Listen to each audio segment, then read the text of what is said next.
Hi there. Welcome back. It's Tuesday, April 7th, 2020, and this lesson is for the group Every Day I'm Calculating. You may notice that our presentation is a little bit different today. You'll have to let me know what you think about the new presentation, if there's anything that I can do to improve or fix it so that I'm conveying the information as clearly and that you're able to understand and follow along with what we're doing. So this is, I'm going to break this video up into two parts because today we're going to be exploring how to solve equations with variables on both sides of the equal sign. So since we're doing it two different ways, I want to make sure we take our time and do it in two different videos. So please make sure you check out the second video as we break down this equation two different ways.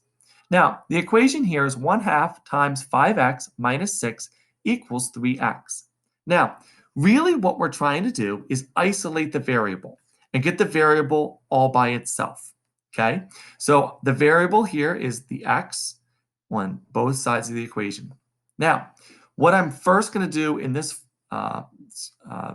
first solution is to take this 1/2 and use the distributive property here and distribute it by multiplying it, whoa, got a little crazy, by the 5x and by the 6, okay?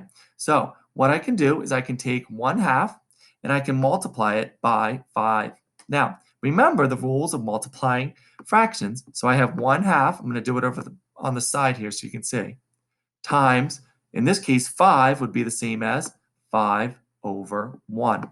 So if I multiply 5 times 1, or 1 times 5, that would give me 5.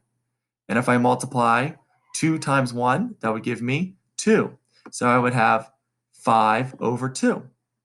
And my variable stays as x.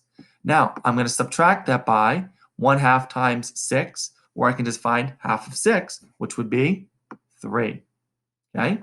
Now, the 3x stays the same because it's on the other side of the equal sign, so that just stays as 3x. Now, I have x on my left-hand side, and I have x on my right-hand side. I want to try to get my variables on the same side of the equal sign and my constant terms on the other side of the equal sign. So what I'm going to do is I'm going to subtract. I'm going to subtract 5/2x on this side.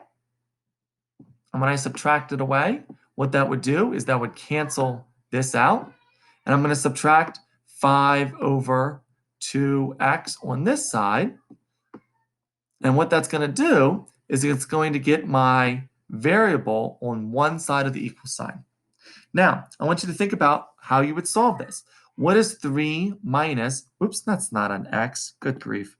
It would be -5/2. So how would we subtract those? Well, when I take 3x and I subtract 5x, okay, that's like having 3/2. When I subtract those, what I'm left with is I'm left with 1/2 x. Very good. So I have 1/2 x, and we can't forget about our -3 that's left here. So I have -3 equals 1/2 x. Now, I still need to get my x all by itself. So what I'm going to do is I'm going to multiply, because it's the inverse operation, I'm going to multiply by 2/1. So I'm going to multiply 2/1 because I'm dividing by 1/2. And what that's going to do is that's going to cancel that out again. And on this side, I'm going to do the same thing. I'm going to multiply 3/1 by 2/1. And what's 3?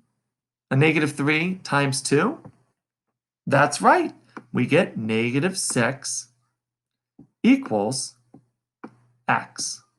Now, this is just one solution to this problem, one method to solve this problem.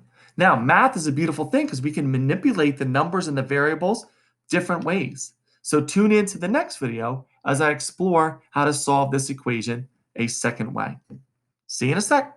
Thanks.